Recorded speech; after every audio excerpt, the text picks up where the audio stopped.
Bonsoir à tous, bienvenue dans cette 21e édition du Bistrot d'Alain LOSC. Bienvenue dans votre émission, votre rendez-vous hebdomadaire où nous échangeons entre supporters sur l'actualité de votre club favori. Au sommaire cette semaine, un sommaire exclusivement Ligue 1, avec en première partie, on reviendra sur le match Lille-Dijon, le titre « Vaincre ou convaincre, la controverse d'un leader ». En deuxième partie, nous évoquerons le prochain rendez-vous du LOSC, demain soir, Bordeaux-Lille, un grand cru pour commencer la semaine. Et en troisième partie, nous ferons le point sur le match de ce week-end, Nantes-Lille, un deuxième déplacement consécutif. Est-ce le bon moment pour affronter les Canaries ? Une question à laquelle nous répondrons avec les intervenants habituels de cette émission. Alors, je vais faire le tour en commençant par les intervenants et je terminerai par un petit nouveau, un invité que je vous présenterai dans la foulée. Alors, avec nous ce soir, nous avons Georges qui est encore parmi nous, donc Georges de la région dunkerquoise. Bonsoir Georges. Bonsoir. Nous avons également Julien des Dogs de Paris. Bonsoir Julien. Alors Julien qui a la particularité ce soir d'être à Nantes. Ce sera notre espion pour le match de ce week-end. Exactement, et plus précisément Carquefou dans la banlieue, bien connu pour ses gros coups en Coupe de France. Eh bien écoute, on espère que ton voyage aura été profitable et que tu nous auras ramené des informations pour ce week-end. J'ai ce qu'il faut. En troisième intervenant, cette semaine, on n'a pas hésité à vous le montrer, contrairement aux semaines précédentes où il était caché, sa caméra ne fonctionnant pas tout à fait. Donc il est avec nous, Baptiste. Bonsoir Baptiste. Bonsoir à toutes, bonsoir à tous. Et nous avons également, bien sûr, avec nous Arnaud qui s'occupe encore une fois de la partie technique de l'émission et qui surveillera finalement vos interventions sur le chat de la chaîne Twitch et sur les commentaires Facebook. Bonsoir Arnaud. Bonsoir tout le monde. Vous avez un visage que vous ne connaissez pas, alors je vous présente Vincent qui a la double particularité d'être étudiant en journalisme, tu nous donneras des détails en fait sur ton parcours, et supporter de Bordeaux, ce qui explique sa présence. Alors comment on a repéré Vincent finalement? C'est sur Twitter, il a publié un CV sous forme de numéro de France Football qui était tout à fait intéressant, avec notamment une interview de Lilian Lasland qui a ravi tous les anciens un peu comme nous. Et ça nous a paru intéressant finalement de le faire intervenir, notamment à l'occasion de ce match de Bordeaux. Alors bonsoir Vincent, est-ce que je t'ai bien présenté? Est-ce que tu veux rajouter quelque chose notamment sur ta situation scolaire ou universitaire? Bonsoir à tous. Donc bien présenté, je suis en DUT MMI là, donc métier du multimédia et de l'internet, et donc je cherche un stage pour valider ce DUT dans le domaine du journalisme. Voilà, un stage à partir du mois de mai, si j'ai pas de bêtises. Mi-avril. Alors je sais que de temps en temps, des oreilles de la presse régionale traînent dans le bistrot d'Alain LOSC, donc si vous avez des opportunités, n'hésitez pas, hein, Vincent a beaucoup de talent et il est prêt à les exploiter pour un média. Est-ce que tu veux rajouter quelque chose, Vincent ? Non, c'est très bien. C'est très bien. Voilà, donc on va évoquer les différents sujets donc avec Vincent et avec les intervenants. Avant de rentrer sur le match Lille-Dijon, je voulais faire un petit coup de chapeau sous forme d'hommage. Cette semaine, nous avons appris le décès d'Yvon Douy, qui est un des plus anciens joueurs du LOSC qui était encore présent. Donc, il a international français, il a 20 sélections en équipe de France. Il a participé au fameux Mondial 58 où l'équipe de France avait terminé demi-finaliste. C'était le dernier représentant de la génération du titre 1954 au LOSC. Il était à Lille entre 53 et 59. Il a marqué 73 buts pour 187 matchs officiels au LOSC. Donc on voulait le saluer à l'occasion de ce bistrot et présenter bien sûr toutes nos condoléances à ses amis et à sa famille. Je vous propose, ceci étant précisé, de rentrer dans le vif du sujet avec cette première partie qu'on appelle habituellement « Qu'est-ce que c'est que ce match ?» Et donc Lille-Dijon, vaincre ou convaincre, la controverse d'un leader. Voilà. qu'est-ce qu'il faut retenir de ce match ? 3 points, une place de leader, mais finalement un match assez décevant dans le contenu. Qui veut commencer ? Moi, je veux bien commencer en répondant à ta question. Vaincre ou convaincre ? Il faut vaincre. J'ai l'impression qu'il existe des principes universels et par exemple la victoire à 3 points qui fait que au plus t'en as, au plus t'as de chances d'être champion, par exemple. Et je sais pas vous, mais moi quand je jouais au foot à un très mauvais niveau à Saint-André, je me foutais du style, mais complètement. Et seule la victoire comptait et souvent gagner à la solidarité en s'accrochant. On était heureux et donc je suis heureux ce soir. Je suis hyper heureux des résultats qu'on a dernièrement. On voit que les gars sont pas encore complètement dans le coup. Ils n'ont pas retrouvé leur niveau du mois de décembre. On a peut-être un début d'explication avec une préparation foncière depuis 3 semaines qui a été très très importante pour préparer le match de l'Ajax le 18 et les mois qui suivent jusque fin mai. Donc, avec ces éléments-là d'explication, moi je suis ravi du match que j'ai vu parce qu'encore une fois, on a une équipe qui gagne, même dans la douleur, même quand c'est difficile. Donc, je vais laisser les autres parler certainement de la très bonne première mi-temps, de la très mauvaise deuxième mi-temps. Mais si l'explication, c'est bien celle qui a été donnée par Christophe Galtier, c'est-à-dire la des joueurs, parce qu'ils sont en préparation athlétique intense depuis 3 semaines, bah, je crois vraiment qu'en tant que supporter du LOSC, on peut qu'être heureux. Et ce soir, je suis un homme heureux. Baptiste, toi qui es notre spécialiste en matière de statistiques, est-ce que les éléments que tu as pu récupérer confirment un peu cette analyse de Julien ? Ouais, bah oui, le LOSC s'impose sans convaincre 1-0 contre Dijon. Donc, je vais revenir du coup sur des petites statistiques, puisque Lille a tiré 14 fois au but et a cadré seulement 2 fois, donc dont un but. Ils ont eu 58% de possession et il y a seulement 41% de duels gagnés et donc 59 pour Dijon, ce qui montre qu'on s'est fait malmener par Dijon. Donc, pour moi, on est plus aujourd'hui dans le mode convaincre que vaincre, puisque actuellement, sauf Rennes, on n'a pas vu beaucoup de matchs. On avait un peu de matchs ennuyants, je dirais. C'est dur à dire, mais le match de Dijon, c'est le premier match que j'ai pas vraiment regardé parce que je me suis ennuyé. Alors, sur ces statistiques, on parlait de 2 tirs cadrés pour Lille, ce qui est assez peu. Dijon, on a cadré 3 pour 10 tirs au total. Donc c'est vrai qu'il y avait des vraies statistiques finalement sur ce match, d'un match plutôt équilibré. Alors la question, je la pose peut-être à Baptiste si tu veux rebondir ou à Georges pour lui passer la parole. Est-ce que finalement 1-0 contre Dijon, est-ce que ce ne serait pas un hold-up ? Non. Vas-y. Vas-y. Baptiste, avec... Un hold-up, non, maintenant c'est quand même un 19e avec tout le respect que j'ai pour eux, mais seulement 1-0. Après, on a l'habitude de gagner 1-0, mais c'est vrai qu'il faudrait vraiment aussi se mettre à l'abri parce qu'à chaque fois, on a peur de chaque action aussi. Donc, il faut vite se mettre à l'abri et on le voit beaucoup que ce soit contre Rennes ou même contre Dijon, on se fait peur à chaque fois. Georges, tu veux rebondir là-dessus ? Ouais, on se fait peur sans se faire peur en même temps parce que d'ailleurs, ni dans le cas de Rennes, ni dans le cas de Dijon, je nous ai vus réellement en danger, quoi. Enfin, il y a pas d'occasion tranchante. Je pense que la défense fait le boulot. Moi, ça me rappelle un petit peu l'équipe telle qu'elle était sur le début de saison. Et pour revenir sur ce que disait Julien, on était un peu sur le mode de prépa. Je ne sais pas si vous vous souvenez des matchs d'abord contre Rennes qui avaient été très laborieux, match d'ouverture. Et puis ils gagnent à Reims. À Reims, c'était pas joli du tout, mais ils avaient bétonné. Ils avaient battu Metz. C'était ça montait en puissance. Et puis après, on y est arrivé. Et j'ai l'impression qu'on retombe un peu dans ce même schéma de préparation, en effet, pour arriver à quelque chose d'un peu plus optimal un peu plus tard parce que les échéances vont arriver. Et je trouve que ce qui fait la force de cette équipe, c'est à chaque fois, quand elle est dans le dur, comme c'est le cas en ce moment, de se mettre un cran au-dessus de l'adversaire. C'est-à-dire qu'ils étaient un cran au-dessus de Dijon, on va dire 19e, c'est pas terrible, mais ils étaient aussi un cran au-dessus de Rennes, simplement sur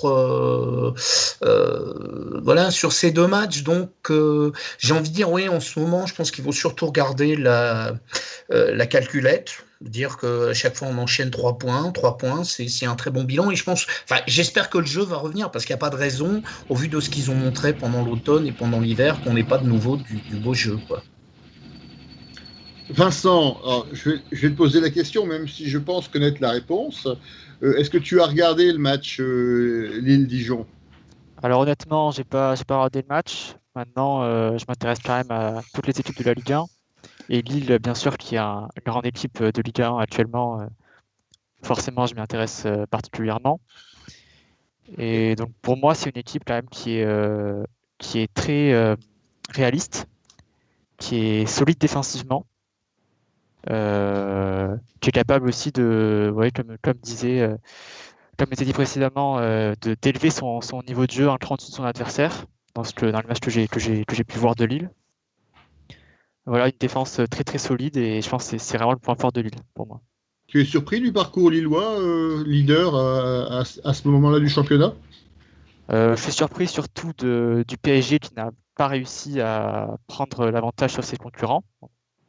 Après, que Lille soit au niveau de Lyon, de Monaco, ça ne me surprend pas, non. Alors, notre ami Christophe Galtier dirait Lille n'est pas au niveau de Lyon, de Monaco et de Paris, ils sont au-dessus. Mais bon, c'est de la sémantique, je ne t'en voudrais pas. Tu n'as peut-être pas forcément assisté aux derniers entretiens avec Christophe Galtier. Arnaud, est-ce que tu veux rajouter quelque chose? Est-ce qu'il y a des avis? Est-ce que sur les réseaux sociaux, ça débat déjà? Alors, en fin de compte, pour moi, c'est vrai que c'est pas... ce qui m'inquiète, c'est le mauvais jeu, on va dire, réellement.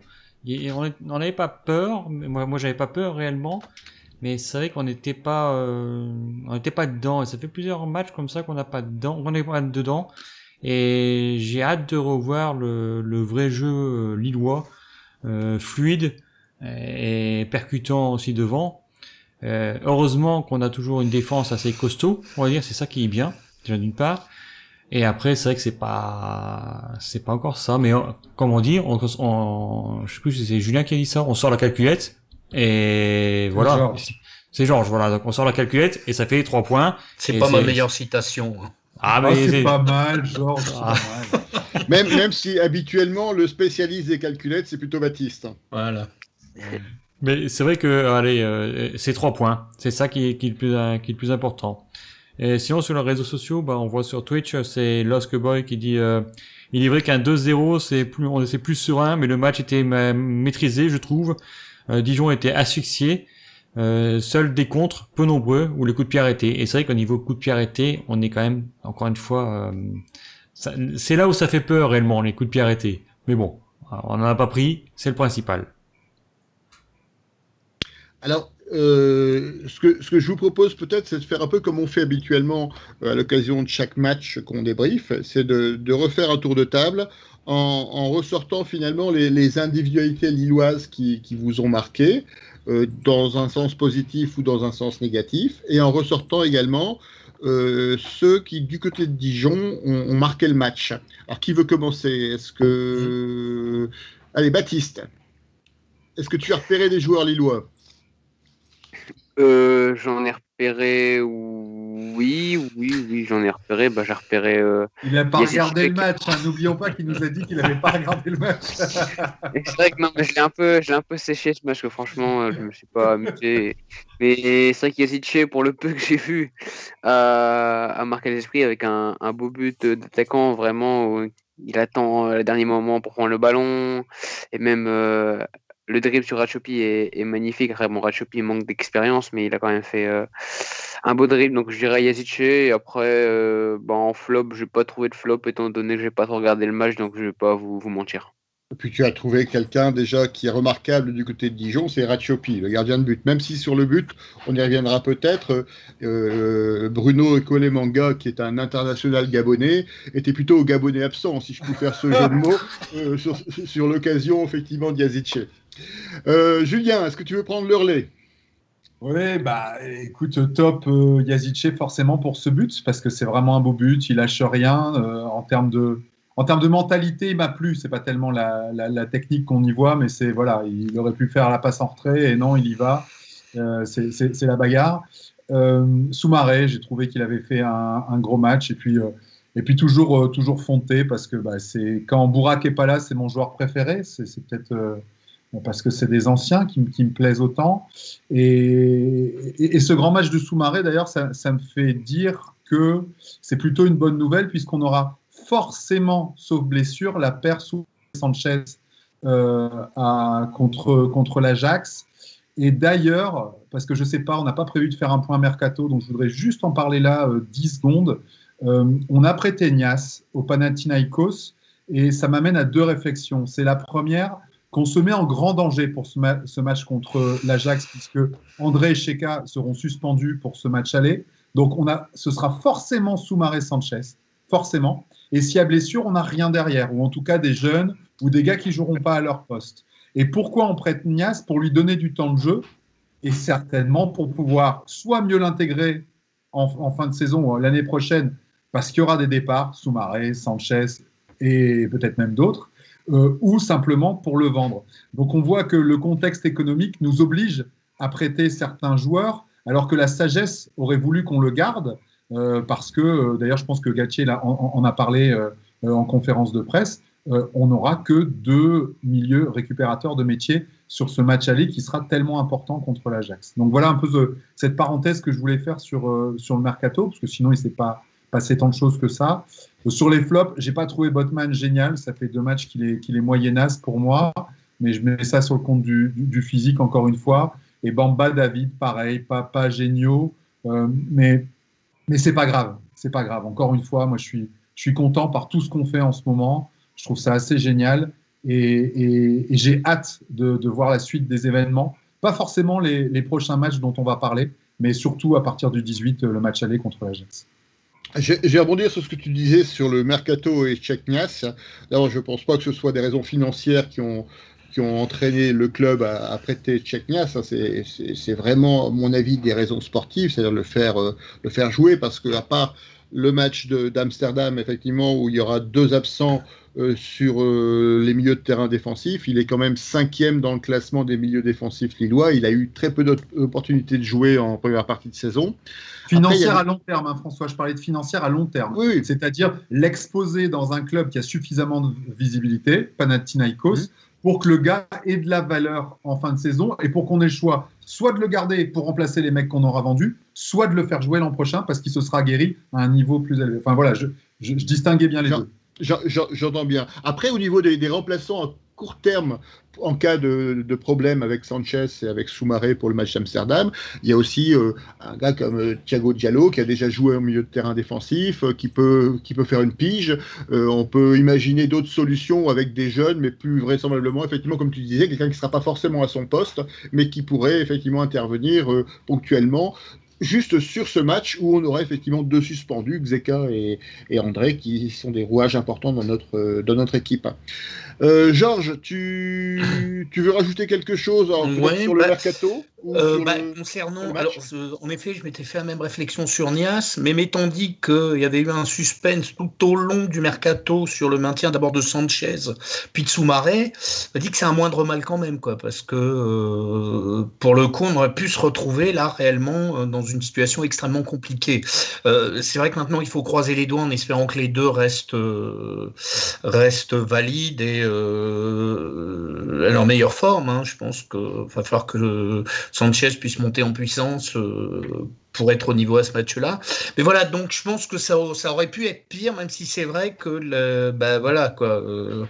en solution de recours, c'est un peu limité maintenant. Et donc sur le match, moi, je voulais revenir vraiment sur Yacice, son but, parce que on a pas mal incriminé le gardien de but dijonnais. Mais je trouve que dans l'agence Breton et que les mangas, c'est catastrophique. Mais sur le gardien, je pense qu'il y a plus que des circonstances atténuantes dans le sens où, sur l'action, il anticipe un centre entré sur David.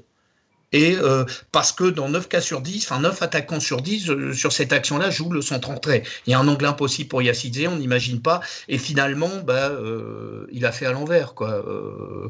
Sur le truc, il a vraiment embobiné tout le monde, quoi. Tant turc, pire qu'un vendeur sur le bazar d'Istanbul. Là, il a mis tout le monde dans le vent. Et donc, moi, je trouve que le gardien de but, notamment avant ça, il fait un arrêt réflexe assez somptueux sur une tête de Botman, il me semble.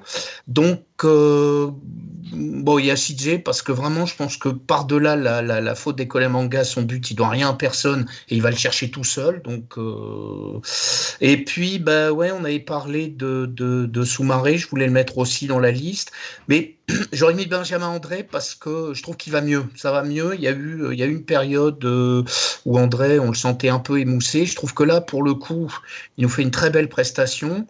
S'il y a un troisième que je me mette, bah pareil, c'est peut-être pas le plus flamboyant du match, mais je l'ai trouvé mieux par rapport à ses dernières prestations. C'est Bradaric. Et sur les flops, ouais, j'ai pas trouvé Bamba aussi saignant que d'habitude. Et puis, David, après les 2 matchs qu'il vient de faire, je pense que pour une fois, on peut le remettre dans les flops, quoi. Voilà. Simplement parce que tu as éveillé quelque chose chez moi, là, Georges, et je pense que c'est important de le dire, parce que c'est des questions qu'on s'est beaucoup posées. On constate donc que Olivier Létang a tenu parole. Il avait dit qu'il n'y aurait pas de gros départ. C'est important de le dire. Hein. Il avait dit qu'il n'y aurait pas de gros départ, parce qu'on est en recherche de gages de vérité. Hein. Après ce qu'on a vécu, on sort quand même un peu traumatisé de l'ère Lopez. Et là, on a un Létang qui a dit il n'y aura pas de grosses ventes, sauf offre pas refusable cet hiver. Et c'est ce qui s'est passé. C'est plutôt rassurant. Ouais.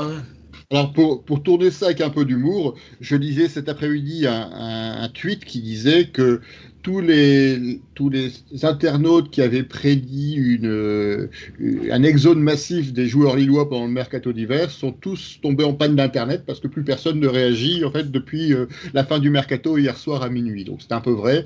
Et en tout cas c'est vrai, tu as raison, il faut saluer pour l'instant Létang fait ce qu'il a dit. Et c'est quelque chose qui est très positif et très rassurant parce que c'était une de nos craintes au mois de décembre.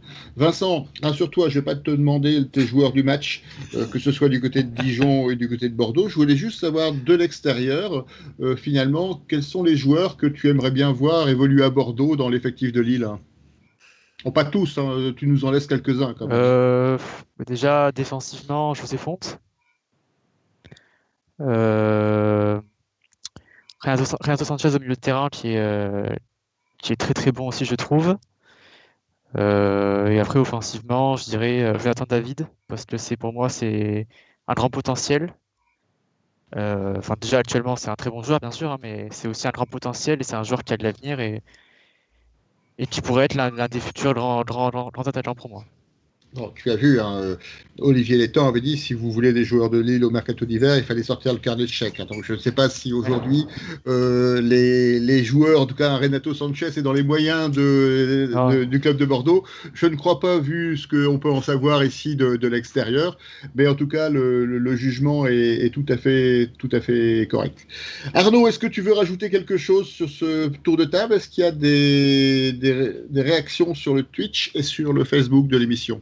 Alors, pour moi, au niveau déjà des flops des tops et des flops, les tops, Yazice, qui a été vraiment le seul bon devant, on va dire, sur ce match-là.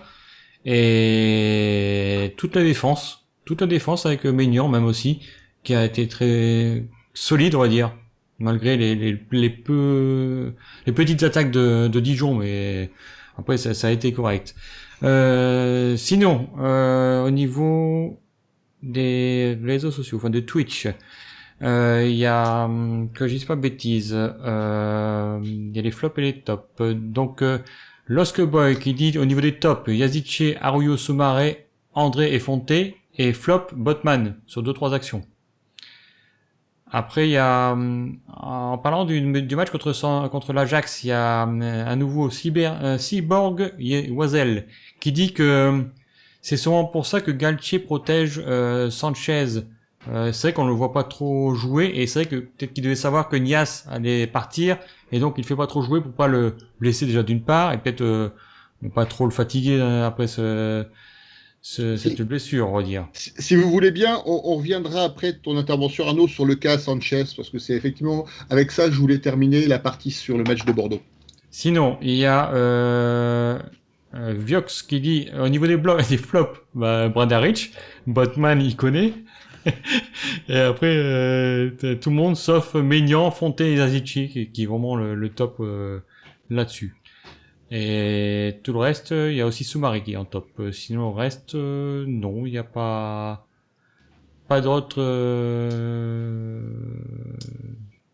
Alors sur Facebook, il y a Gérard qui dit Pizzuto va peut-être sortir du bois. Là, il parle des milieux de terrain qui pourraient arriver s'il y a des blessés. Et donc, il parle d'Eugenio Pizzuto, qu'on n'a pas encore vu jouer, qui était capitaine des U17 mexicains qui ont fait un super parcours à la Coupe du Monde et qui est chez nous depuis 1 an et demi, si je ne dis pas de bêtises. Mais j'ai cru comprendre qu'il n'était peut-être pas qualifié pour l'Europa League.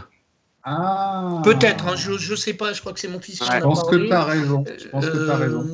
Et je crains qu'il malheureusement il ne soit pas qualifié. Il n'est pas sur la liste des joueurs. Ouais, tu as raison. Voilà. C'était Nias, il avait mis 5. Ouais, tu as raison. En tout cas, pour aborder finalement cette dernière partie sur Bordeaux, sur le match de Dijon et avec le focus sur le milieu de terrain lillois. Donc effectivement, pour le match d'Amsterdam, on aura de toute façon, en remplaçant des 2 milieux de terrain qui sont inéluctables, on aura forcément quelqu'un qui est un jeune, qui vient du groupe des jeunes, mais plus vraisemblablement quelqu'un qui ira sur un poste qui n'est pas le sien. On parlait tout à l'heure de Thiago Diallo, il y a peut-être d'autres joueurs, alors pourquoi pas Timothy Weah, qu'on a essayé quasiment partout dans l'effectif lillois, mais certainement que Christophe Galtier a une recette. Alors ça vient quand même à évoquer le cas Renato Sanchez. Renato Sanchez, donc, qui revient de blessure, qui a très peu joué sur ce mois de janvier, avec simplement 2 apparitions finalement ces dernières semaines en toute fin de match. Alors une apparition plutôt prometteuse sur le match de Rennes, une apparition plus discrète sur le match de Dijon. Que pensez-vous de sa situation ? Est-ce que le fait qu'il ait peu joué, qu'il soit entré en fin de match, est-ce que c'est lié à sa blessure ? Est-ce que c'est lié au mercato ? Où il était un départ possible ? Est-ce que c'est lié justement à la volonté de le protéger en prévision du match d'Amsterdam, même si pour qu'il soit bon à Amsterdam, il faut le faire jouer avant. Qu'est-ce que vous pensez en fait finalement de cette situation de Renato Sanchez ? Georges, je te vois opiner du chef. Je pense que pour Galtier, c'est un numéro d'équilibriste, parce qu'on évoquait le fait de faire gaffe qu'il n'y ait pas de rechute, on sait que c'est possible. Et en même temps, Sanchez, on a vu l'année dernière, quand il est arrivé, c'est un diesel, c'est-à-dire qu'il faut que ça monte en puissance. Donc, il va falloir lui trouver un temps de jeu. Il va falloir éviter aussi, donc c'est tout un boulot, je crois que c'est extrêmement compliqué, mais faire en sorte, je pense qu'il va avoir besoin de temps de jeu pour arriver à son niveau. Je pense que s'il est à son meilleur niveau contre Amsterdam, il peut rien nous arriver, quoi. Mais il faut qu'on puisse arriver à ça, et c'est un peu tout le travail délicat qui va être à faire là-dessus, je pense. Donc je comprends que moi, c'est ce que je voyais assez cohérent, de le faire jouer en ce moment un quart d'heure, peut-être 20 minutes, peut-être un peu plus, le titulariser dans un match et essayer d'arriver comme ça jusqu'à mi-février. Mais je crois que c'est ça qui va être très compliqué dans la préservation de Sanchez. Julien, tu veux rajouter quelque chose ? Non, il me semble que Galtier a répondu à ça la semaine dernière en parlant de trop de contraction. Il disait que Sanchez était un joueur qui était trop contracté par moments, trop dans le stress à certains moments, et que c'était de là que viennent les blessures. Alors, vrai ou pas, on peut faire confiance à Galtier. Après, sur des jeunes comme ça, sur un gars qui n'a pas confirmé, que le Bayern a lâché, tu peux toujours te poser la question de l'hygiène de vie. Le problème, c'est qu'en ce moment, avec ce qu'on est en train de vivre, le couvre-feu à 18h, le Covid, on manque un peu d'infos pour savoir si c'est un problème d'hygiène de vie, parce que s'il n'a pas une bonne hygiène de vie, c'est juste parce qu'il joue trop à la PS5, mais c'est pas parce qu'il est en boîte de nuit. Et s'il était en boîte de nuit, je pense qu'on aurait suffisamment d'oreilles sur l'île pour le savoir, et on serait capable de dire ce soir, il n'est pas terrible sur l'hygiène de vie, mais on ne peut pas le dire. Donc on va faire confiance à Galtier, et on va se dire que, en effet, c'est un mec qui est un peu stressé, un peu tendu, et qui se contracte trop par moment, et c'est ce qui expliquerait ses blessures. En tout cas, moi, c'est l'explication que j'ai lue cette semaine. Comment tu analyses ça, Baptiste, cette rentrée vraiment très très progressive de Renato Sanchez durant ce mois de janvier ? Comment je le vois ? Je le vois d'un bon œil, puisque, entre guillemets, on arrive à se... Même s'il est super important dans le jeu, mais Soumaré arrive à bien compenser sa non-titularisation, enfin sa non-arrivée sur le terrain. Donc c'est vrai qu'il faudrait vraiment le garder pour le match de l'Ajax, tout simplement, parce que, comme on l'a dit, donc, il n'y aura que Soumaré et donc peut-être Pizzuto, parce que je pense qu'on pourrait quand même le mettre avec une période de transfert, on peut rajouter des joueurs et enlever Nias, je pense, du moins. Mais c'est vrai qu'en plus, contre l'Ajax, je pense que ça va être le match de Renato Sanchez pour se montrer à l'Europe, comme il l'a très bien fait contre Milan. Donc pour moi, le préserver est la meilleure des solutions. D'accord. Arnaud, tu veux rajouter quelque chose ou des avis des internautes? Non, non, c'est tout, c'est tout ce qui a été dit. Enfin, à part Vieux qui dit Sanchez sur le banc, c'est logique. Mais bon, voir ça, c'est tout. D'accord. Mais juste encore un truc pour Sanchez, vraiment, je pense que toute la période, on a été flamboyant. Ça correspond aussi à la période où Sanchez était à son meilleur niveau, c'est-à-dire la série des 4-0, le 3-0 à Milan. On a eu, et je pense vraiment, moi j'ai la conviction profonde que avec un grand Sanchez, tout est possible cette saison. Tout est possible s'il est au niveau qui est le sien, parce que je crois qu'on ne s'en rend pas bien compte encore. Enfin, j'imagine que les gens se rendent compte, mais en termes de talent, c'est un joueur surdimensionné. C'est un joueur aux capacités incroyables. Malheureusement, très fragile. En effet, sûrement contracté, comme disait Julien. Ça dit, jouer à Amsterdam, il y a des moyens de se décontracter à Amsterdam qui sont très... Mais bon... mais c'est vrai que c'est un joueur qui apporte des trucs pas possibles, quoi. Donc autant l'avoir avec nous, et je pense qu'on peut aller très loin en Europe avec un type de ce calibre. Voilà, donc ça nous a permis de faire le tour de ce débrief du match Lille-Dijon. Nous pouvons passer à la deuxième partie de l'émission, donc toujours en direct, toujours avec les intervenants, donc Baptiste, avec Julien, avec Georges, avec notre invité Vincent, donc supporter de Bordeaux et étudiant en journalisme, avec également toujours Arnaud à la technique. Donc deuxième partie de l'émission, donc Bordeaux-Lille, un grand cru pour commencer la semaine. On va analyser finalement l'avant-match de ce déplacement à Bordeaux. On va commencer peut-être par les statistiques de Baptiste. Est-ce que tu veux nous dire quelque chose sur ce match, Baptiste? Ouais, j'ai des stats. Donc, Bordeaux reste sur une défaite 2-1 contre Lyon, avec d'ailleurs un but de Dubois dans les tout derniers instants, mais un super match de Bordeaux, une victoire 2-1 contre Angers et une victoire 3-0 contre Nice. Donc, c'est le 10e au classement. Et je vais dire, ouais, donc il y aura le retour de Jérémy Pé du côté du LOSC, mais la suspension d'André et donc Yilmaz qui sera absent puisqu'il est en cours de réathlétisation. Et Vincent, dis-moi si j'ai faux, mais il n'y aura pas d'Otavio, de Mehdi Zerkan notamment. Et il y a aussi Jean-Michel Siri qui est non retenu puisqu'il doit effectuer une septaine obligatoire pour son arrivée en France. C'est ça, oui. Alors, mais Bordeaux a demandé une dérogation. Hein. Donc, ça, c'était cet après-midi. Ouais. Donc, à voir peut-être demain il n'est pas dans le groupe, en tout cas. Série arrive à la fin, quoi. Ouais, et dernière stat aussi, sur les 3 derniers matchs, Lille est gagnant, mais les 3 derniers matchs à Bordeaux sont à l'avantage des Girondins puisqu'ils sont sur 3 victoires sur 4 dans leur stade. D'accord. Bordeaux n'est pas tradition une terre d'accueil pour le football lossiste. Hein. Je me souviens de très peu de victoires lilloises en terre girondine. Vincent, à tout seigneur, tout honneur, comment tu le vois ce match contre Lille? Qu'est-ce que tu en attends? Je pense que ça va être un match assez fermé, avec 2 défenses plutôt solides. Je pense que Jean-Louis Gasset, donc l'entraîneur de Bordeaux, va essayer de s'adapter comme il a fait contre Lyon à la formation adversaire. Je pense que Bordeaux va essayer de jouer un peu en contre, mais bon, je sais que Lille n'aime pas forcément avoir trop le ballon non plus. Donc je sais pas trop quelle équipe va essayer de prendre le jeu à sa possession. Mais je vois quand même un match plutôt fermé, peu de buts, je pense. Et j'espère que Bordeaux va réussir à ouvrir le score parce que je pense que le premier but sera très important dans ce match. Et Georges, est-ce que tu partages cette analyse? Quelles sont tes attentes de ce Bordeaux-Lille-là? Moi, déjà, on est encore en rangée du point parce que j'ai un peu vu jouer Bordeaux contre Lyon. J'ai l'impression que ça revient pas mal en ce moment. Et alors, j'ai pas vu tout le match contre Lyon, mais le peu que j'ai vu m'a donné l'impression. Et je pense que s'il n'y a pas cette espèce de but venu nulle part de Van du Boesten, Lyon s'en sort extrêmement bien. Enfin, sur ce que j'en ai entendu, sans parler de hold-up, on n'en est pas loin. Donc, je sais que Bordeaux, c'est une équipe qui revient bien. Je pense que l'effet Ben Arfa, c'est marrant, j'ai l'impression de l'avoir jamais vu aussi jeune. Donc,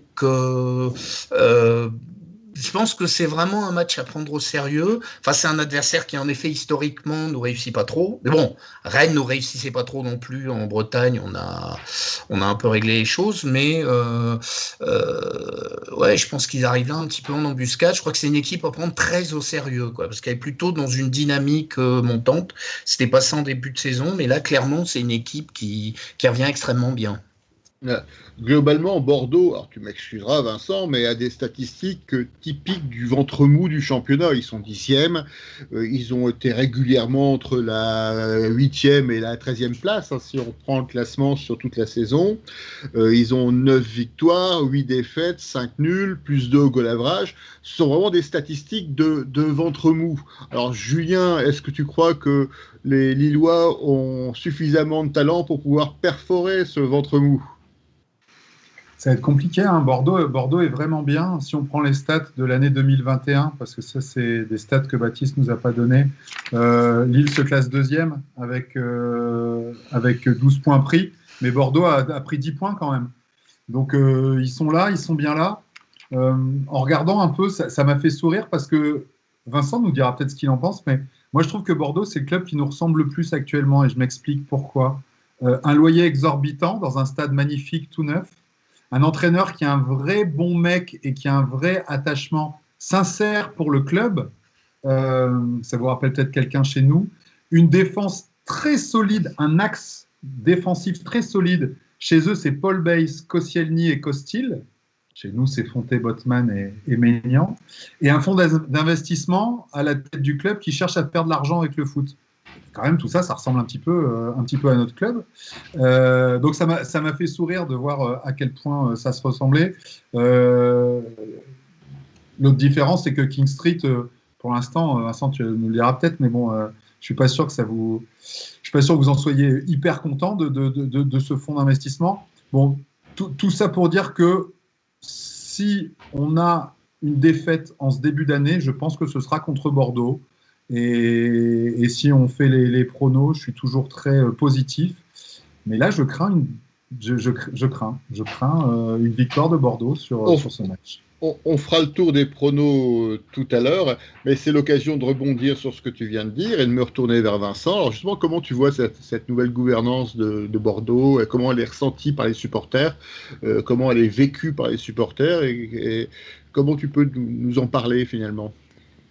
Vécu, très, très mal vécu parce que c'est un fonds d'investissement, comme disait Julien, donc, qui est là pour l'argent et pas pour le club. C'est une entreprise pour eux, c'est un actif comme un autre pour eux, qui n'a pas forcément plus de valeur, on va dire. Les supporters, ça se passait très mal aussi avec Frédéric Longlépée, donc le président du club, qui lui aussi a une vision très financière d'un club et qui ne voit pas forcément l'aspect sportif. Donc les supporters réclamaient cette démission, mais Longlépée, bien sûr, n'a pas souhaité partir, ne souhaite pas partir pour le moment.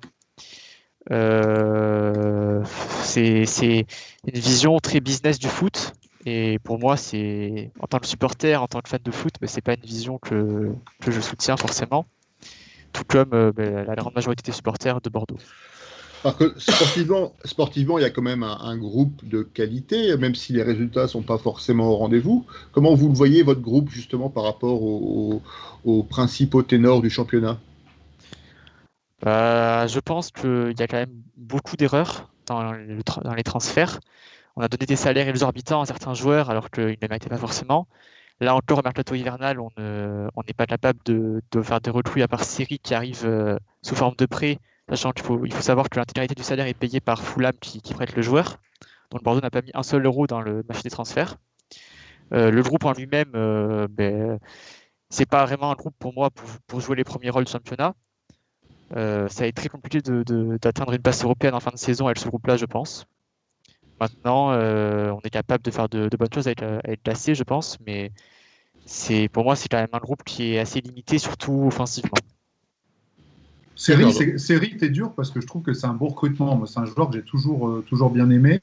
Est-ce que c'est le travail d'Alain Roche ? Je ne sais pas. On pourrait d'ailleurs ajouter à Gasset parmi les vrais amoureux de Bordeaux. On ne peut pas remettre en cause l'amour d'Alain Roche pour Bordeaux, parce que Nous, Baptiste s'en souvient pas, mais dans les années 80, 90, ça a été un joueur de Bordeaux majeur.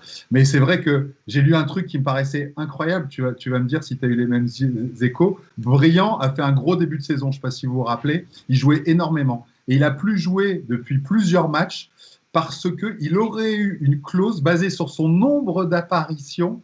Et donc, ils auraient arrêté, la direction aurait demandé de ne plus le faire jouer parce qu'il aurait payé plus cher s'il continuait à jouer. Et là, Briand aurait accepté une baisse de salaire et donc il serait revenu dans le groupe parce qu'il a accepté une baisse de salaire. Tu as les mêmes échos, Vincent ? Oui, c'est ça, oui, ça montre bien la vision financière et la vision d'entreprise. C'est pas une vision sportive du tout. Horrible. Juste pour revenir sur Seri, je ne critique pas le joueur en lui-même, le recrutement, et pour moi c'est une très bonne idée, mais je critique juste le fait que Clean Street n'ait pas mis 1 euro dans une recrue. Et même si là c'est un bon coup, c'est une bonne idée, etc., c'est pas ça que je veux dire, mais ça montre bien qu'ils n'ont pas investi encore une fois pour fonder une meilleure équipe, quoi. Ouais, après, sans prendre la défense des dirigeants bordelais, on a quand même eu un mercato d'hiver qui était relativement atone, avec très peu de transferts, notamment onéreux, quelques prêts, des prêts souvent gracieux des gros clubs qui voulaient faire tourner finalement leurs joueurs dans des équipes, avec notamment, pourquoi pas, des prises en charge de salaire par le club prêteur. Donc c'est aussi un contexte économique qui est global et qui n'est pas uniquement lié au bordelais. Oui, mais ça remonte aussi avant ce mercato-là, avant la crise, depuis l'arrivée de Clean Street, qui nous avait promis 80 millions d'investissements en 3 ans et qui, au final, c'est pas du tout le cas. Mais ça reste une très belle prise, enfin pour moi. Oui, bien sûr. Une très belle prise, un prêt gratuit de Seri. Quand tu te souviens de ses plus beaux matchs à Nice quand il était au taquet, c'est un super beau joueur, quoi. Et en plus, il est pote avec Ben Arfa, donc ça gâche rien. Ça, c'est sûr. Je suis content. S'il joue pas demain, franchement, moi je suis ravi. Ah, je pense pas qu'il jouera vu que le groupe est sorti, il n'était pas dedans, donc je pense que ce sera juste. Je vous propose pour terminer ce tour de match contre Bordeaux, les pronostics habituels. Alors qui veut se lancer, qui veut commencer ? Arnaud, est-ce que tu veux commencer peut-être et en même temps, alors après on laissera peut-être le temps aux internautes de nous faire part de leurs pronostics, mais je te passe la parole. Est-ce que tu veux commencer ? Ouais, enfin moi je vois un match, comme disait Vincent aussi, un match serré, fermé. Je pense que Lille veut absolument rester invaincu le plus possible et ne pas encaisser de but, ce sera encore l'idéal. Le joueur qui j'ai eu plus peur à Bordeaux, c'est Ben Arfa. Parce que Ben Arfa, il peut sortir un match exceptionnel, venu de nulle part, comme il peut sortir une purge pas possible. Et là, s'il nous sort un match exceptionnel, là faudra faire attention. Mais après, moi je pense que ça va faire un 0-0 ou alors, allez, une petite victoire 1-0, mais ce sera vraiment tout juste. Moi je vois plutôt un 0-0. Baptiste, quel est ton pronostic ? Je vais dire 1-0, puisque Lille a l'habitude en ce moment de faire 1-0, donc je vais dire 1-0. Avec un but de Fonte encore sur corner. En l'occurrence, c'est pas mal. Julien, tu as failli nous dévoiler ton pronostic tout à l'heure. Quel est-il de façon plus précise ? Écoute, je vais faire mon Jean-Marc Devred, donc je vais annoncer une victoire de Lens et une défaite de Lille. Une défaite de Lille 1-0. Ça me fait mal de le dire, mais ça me semble logique, malheureusement. Et Vincent nous dit que le micro est trop près de ta bouche, on t'entend pas très bien. J'ai vu ça sur Facebook. Trop près ou trop près. Oui, il est trop près de ta bouche. Trop près de ta bouche. Tu recules un peu. Alors, je ne sais pas quel est le plus improbable. Est-ce que c'est la défaite de Marseille contre Lens, vu ce qui se passe en ce moment à Marseille, ou si c'est la défaite de Lille à Bordeaux ? Les résultats des matchs demain nous donneront les premiers éléments de réponse. Georges, quel est ton pronostic ? Pour revenir sur Marseille, j'ai beaucoup aimé Madénian qui, à propos des incidents, a dit la dernière défaite à domicile a été reportée. Donc, demain, allez, on va dire, je vois un 2-1 pour Lille, avec Yacine, comme il est dedans, qui en met un, Bamba sur un retour, et pour Bordeaux, un but de Giresse. C'est les grandes années, Bordeaux, ça a été... Sur une passe de Tigana. Sur une passe de Tigana, ouais. et un corner de Chalana. Avant de demander le pronostic de Vincent, qui, pour une fois, on aura peut-être un pronostic qui ira dans un sens un peu opposé au nôtre. Moi, je voulais dire que si on arrive à sortir de Bordeaux sans une caisse de rouge, on devrait pouvoir avoir des chances de remporter ce match et en tout cas de continuer la série. Vincent, quel est ton pronostic sur ce Bordeaux-Lille ? Moi, je dirais 0-0. Alors, je te demande pas les buteurs. Non.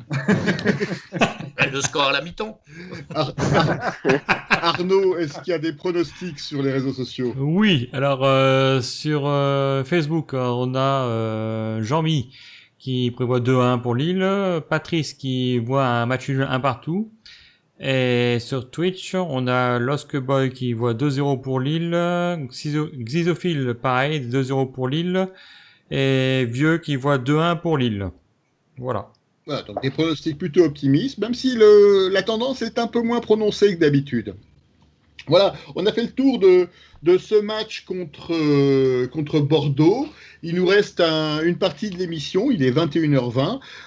C'est le prochain match du prochain week-end, Nantes-Lille. Est-ce le bon moment pour affronter les Canaries ? Les Canaries en très grande difficulté, avec Domenech qui est déjà le deuxième entraîneur de la saison, qui n'arrive pas à trouver les clés du bus nantais. Est-ce qu'il sera encore là au match de dimanche ? C'est déjà une première question. Qui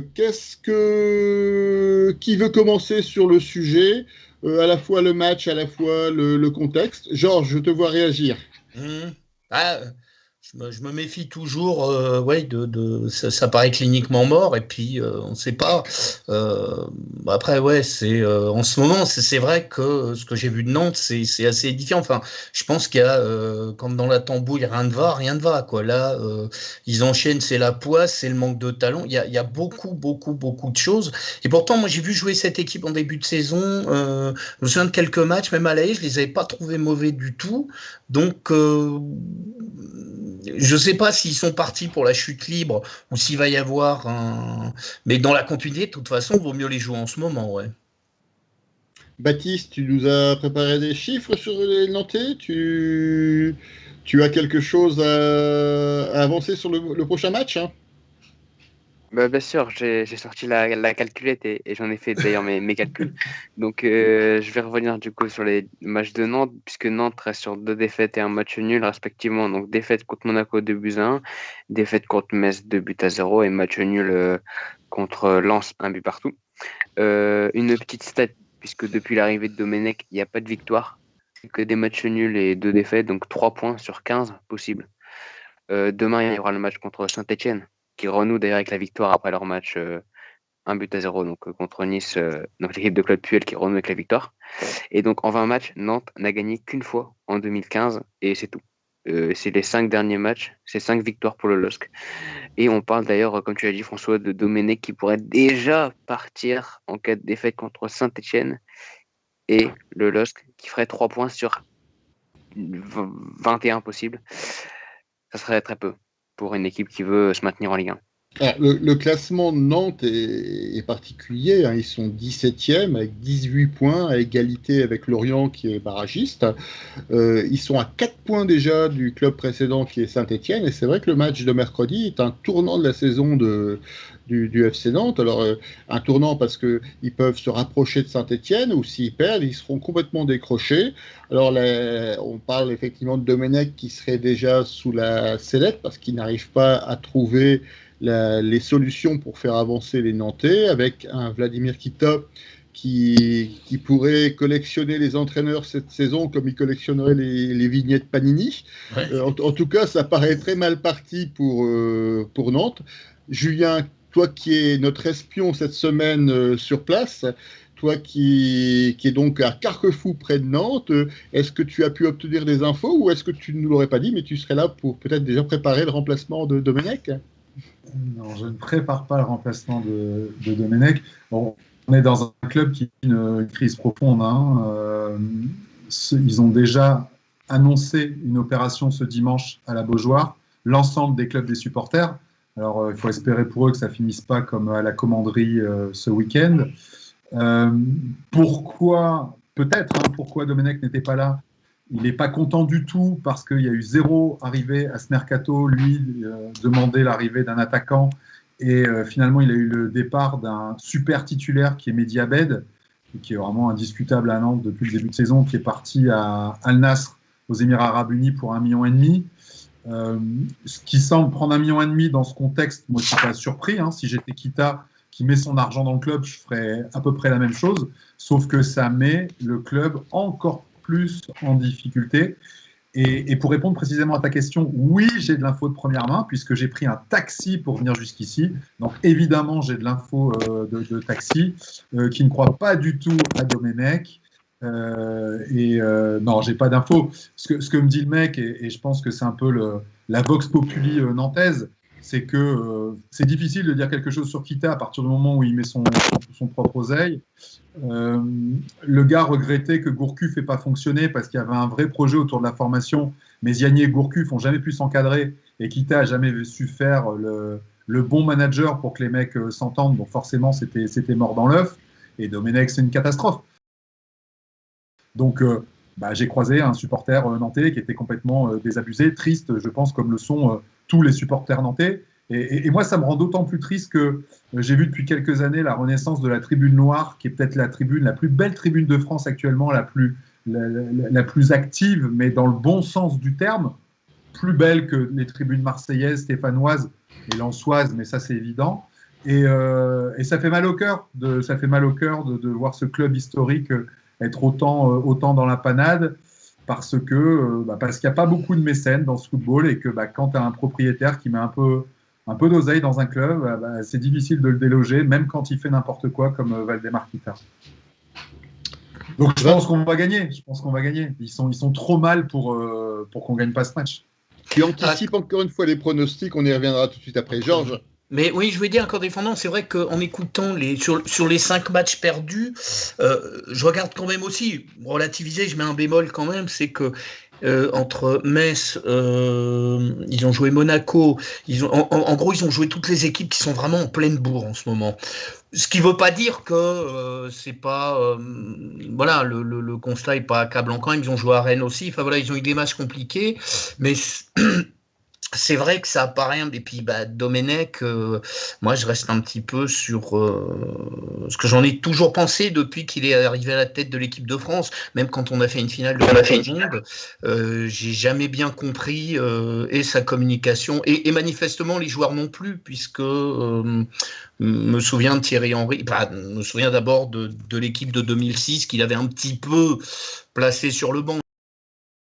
Je pense qu'il avait fini la Coupe du Monde 2006, plus en tant que supporter qui avait une belle place, qu'entraîneur réellement, enfin que sélectionneur réellement. Et d'ailleurs, j'ai pas compris le choix de Domenech, en espérant juste que d'ailleurs dimanche soir, il redemande dans mariage Estelle Denis si ça s'est pas fait, quoi. Alors c'est trop drôle parce que c'est ce que m'a dit le chauffeur. Il m'a dit: je pense qu'en cas de défaite de Nantes, à la fin, il annoncera officiellement son divorce avec Estelle. Ou son divorce, ils sont séparés depuis quelques mois, c'est un secret de Polichinelle. Et il a annoncé le divorce en cas de défaite. Bon, on a bien fait de t'envoyer à Nantes, Julien. J'ai de la vraie info, les gars. Beaucoup de scoop. Vincent, toi qui es bordelais, Bordeaux-Nantes, c'est le derby de l'Aquitaine, donc c'est un club de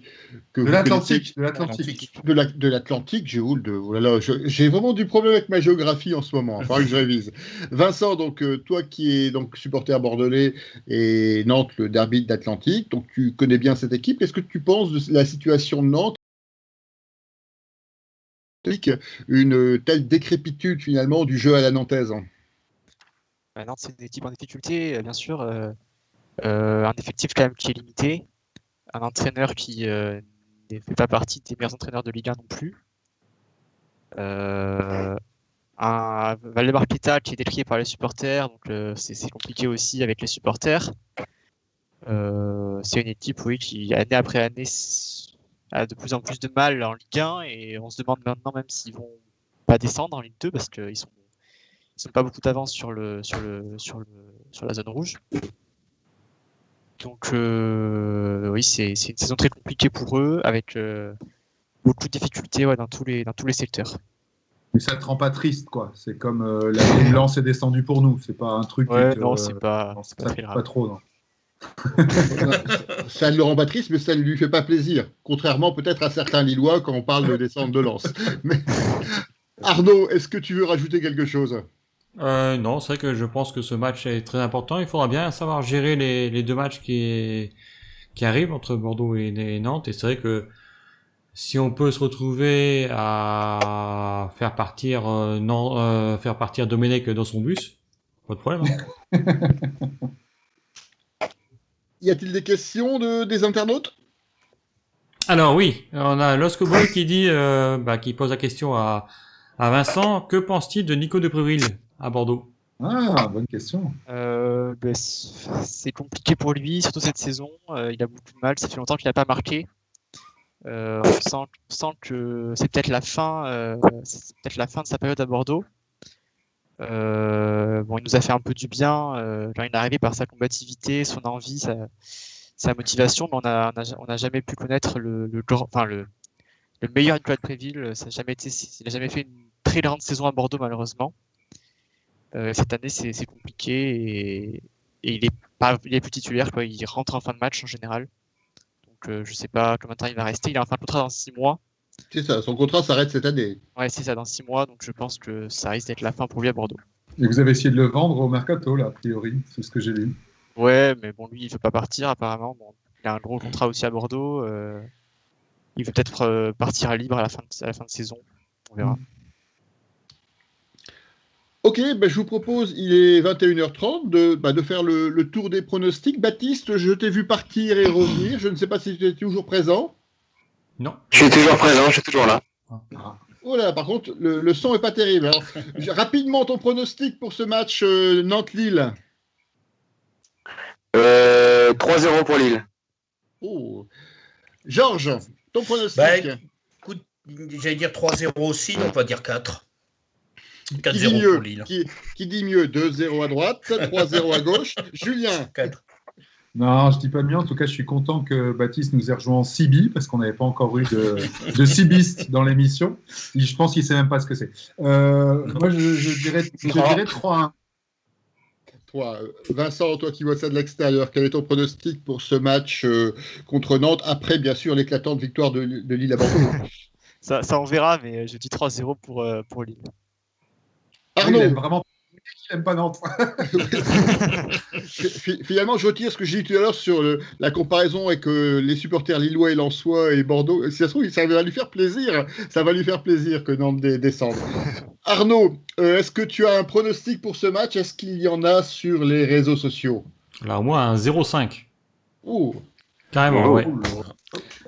Sinon, sur Twitch, on a un vieux qui dit 4-0 à Nantes.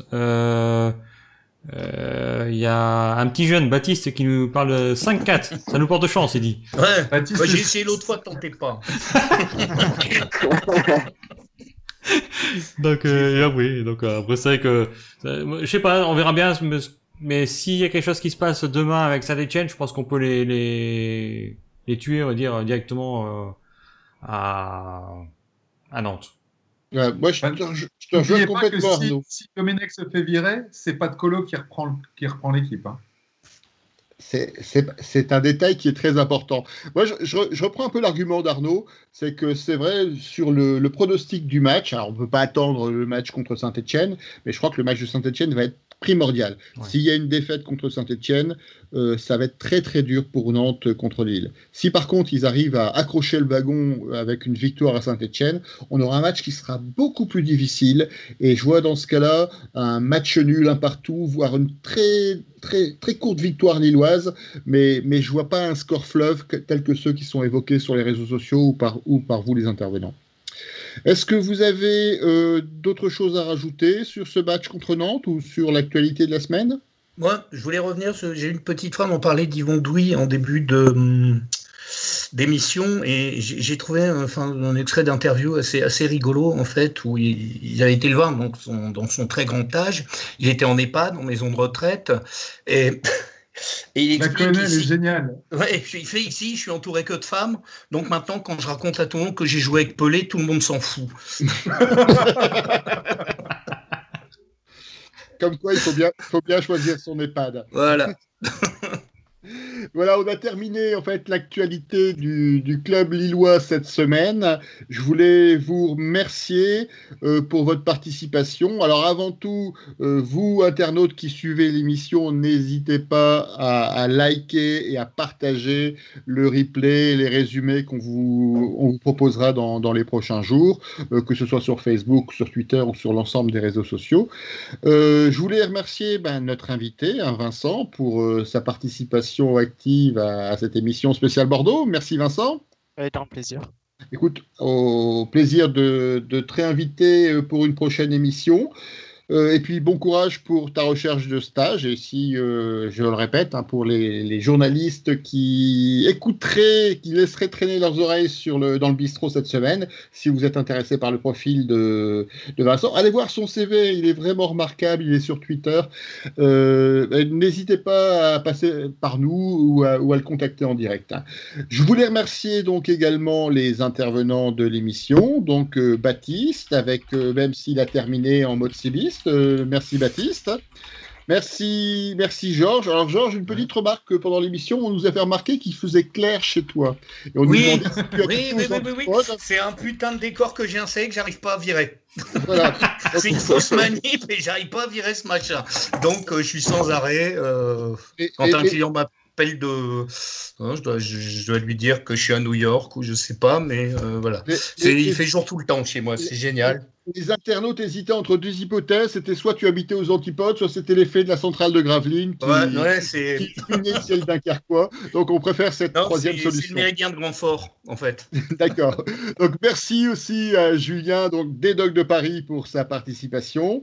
Merci, en espérant qu'on puisse chanter Cui, les Canaries sont cuits la semaine prochaine. Alors, on commencera par ça, si c'est d'actualité, c'est promis. Merci Arnaud pour l'émission. Merci à tous les internautes qui ont participé activement sur le chat de Twitch et sur les commentaires de Facebook. Je voulais vous souhaiter une très bonne semaine avec cette double actualité du LOSC. Et comme chaque semaine, je dis avec vous, allez le LOSC, il y a 2 matchs. Et à la semaine prochaine. Merci à tous. Bonne soirée. Bonsoir à tous. Bonne soirée à tous.